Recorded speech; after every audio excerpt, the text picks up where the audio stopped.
वालों booster dose वाली heart attack होता हच दे आवता हार्ट अटैक का गच दे मर जाता लोग हॉस्पिटल में जाएगा मौका नहीं मिला 15-20 गो लइकन का तो हमारी आंखी के सामने बिया कट गई खाली सुई लगवाने से। एगो हमारी घर में के बगलिया में बड़ा प्रसाद जी बुजुर्ग हम बेचारे बड़ा सम्मान करेला कई बार हमसे कहना नेता बाबू जइया खाली रहत अइया तो चले के बाद नतनिया के बिया आता है कहले बनी हो जा संजोग से 2 दिन बिरहा ना रहे कहनी चलो चलिए तो गाड़ी में वो बैठल हम बैठली गईली जा जोने गावे गईली जा गांव भर हल्ला हो गई सोलंकी आइल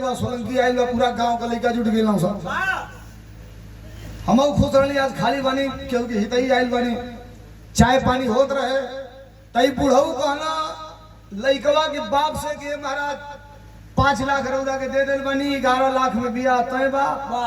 6 लाख रुपया इन नेता बाबू के अकाउंट से रोरी अकाउंट में ट्रांसफर होई हम कहीं चलो हम कह दे कोनो दिक्कत नहीं है। अबे चाय नाश्ता करते मानी जा तो लई बुढ़ऊ पूछत रह लइकवा के बाप से के महाराज अरे अब तक दिन बारी धरइबे करी भी हवा तो हकबे करी अजबे दिन बारी क्लियर हो जाई वाह इन नेता बाबू को भी रहो लिखवा दे वही में अपनी ओर से। लेकिन तनी यही बताई कि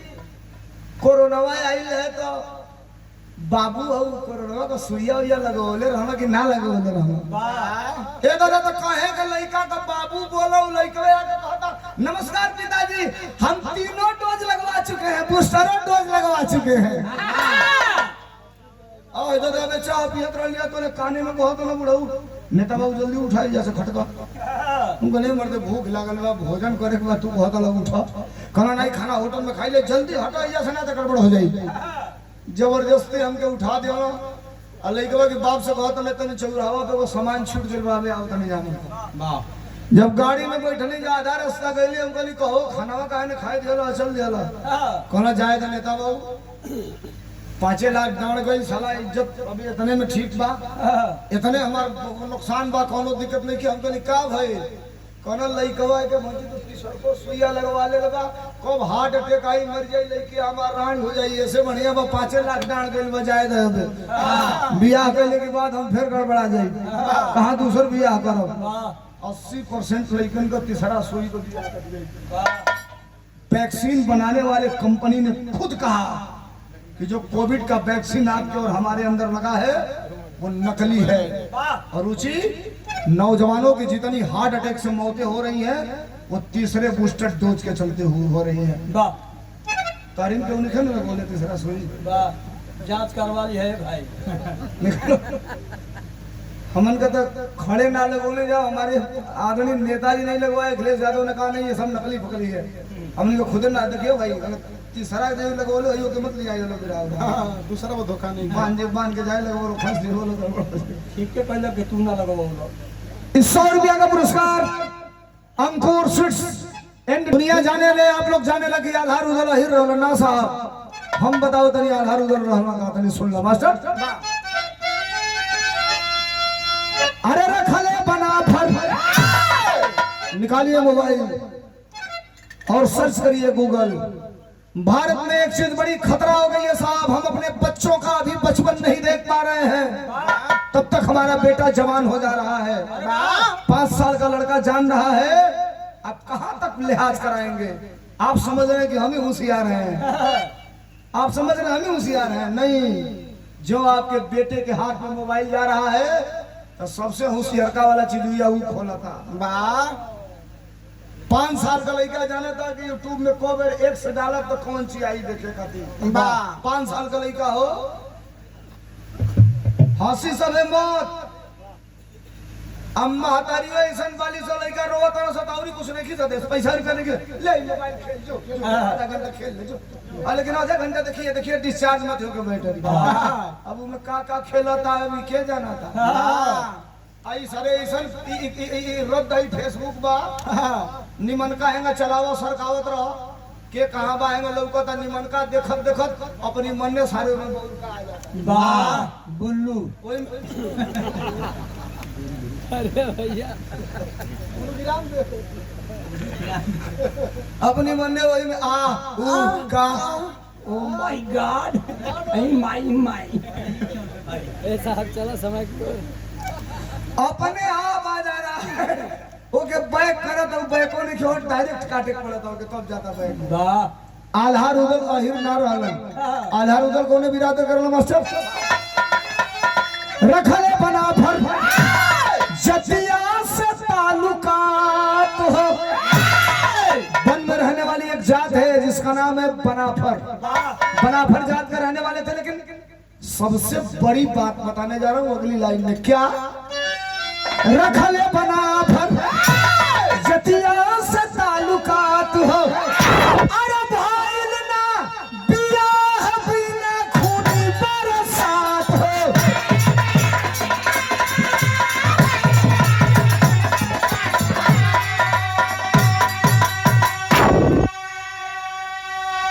भाई सुनो वन में रहने वाले बनाफर जात के रहने वाले थे आल्हा रुदल लेकिन एक और ही बात आल्हा रुदल के खानदान का बियाह डोली ले जाके तिलक बरच्छा चढ़ा के केहू का नाम भइल है कारण कौनो लड़की वाला आल्हा रुदल के खानदान में चढ़वे ना करो से अपन बेटी के बियाह करे खातिर जानते नहीं सबे का है वो समय का आल्हा रुदल दुनिया का सबसे बड़हन आदमी रहा रुक जा बीचे में लफ्ज मत बोलियो दाव पे बोलियो एकदम जुगाड़ को आल्हा रुदल का मतलब इतना सुंदर शरीर रहे कि लिपस्टिक का पोपरा अवकाश दिहल जाई जितना सुंदर पॉपुलर लगेला ऊपर से नीचे एकदम बराबर शरीर दुनिया में जितना आदमी रहना वो आदमी के 2.5 गुना बढ़न लड़की वाला कोनो अपने लड़की खातिर लड़के खोजे ना जा सके उनकी खानदान में कहां से जौनन का इतना बढ़न दे वो तो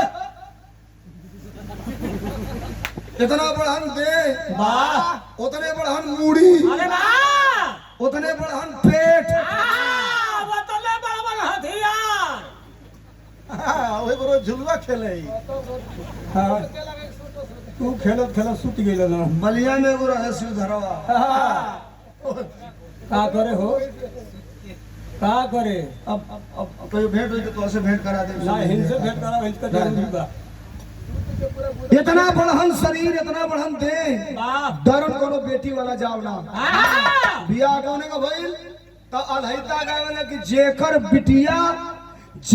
बिटिया सुंदर देखे तापर चढ़े पाओ बाबाल जब बियाह ना हो गए तो जेकर बेटी बहन बढ़िया देख लो के आल्हा रुदल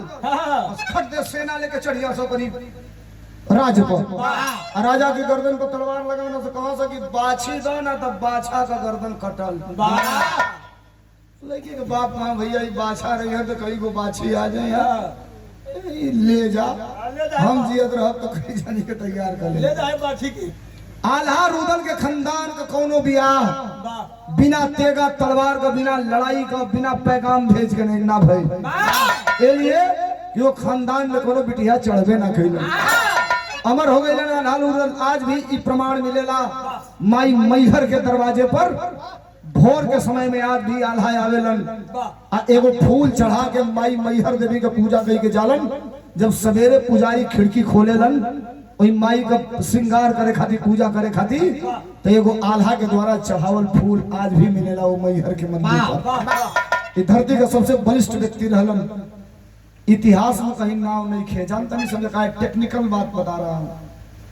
पहले जमाना में जितना खीसा होके तो खीसा हो गए थी, एगो बुर्बक अहिर रहे, एगो होशियार पंडित जी रहला। कब्बो खीसा ना बनौला सो कि बुर्बक पंडित जी रहला या होशियार अहिर रहे। जानते नहीं सबे का है खीसवा बनाने वाला उहे रहला सो। आल्हा और रुदल का इतिहास में कहीं नाम इसलिए नहीं है साहब,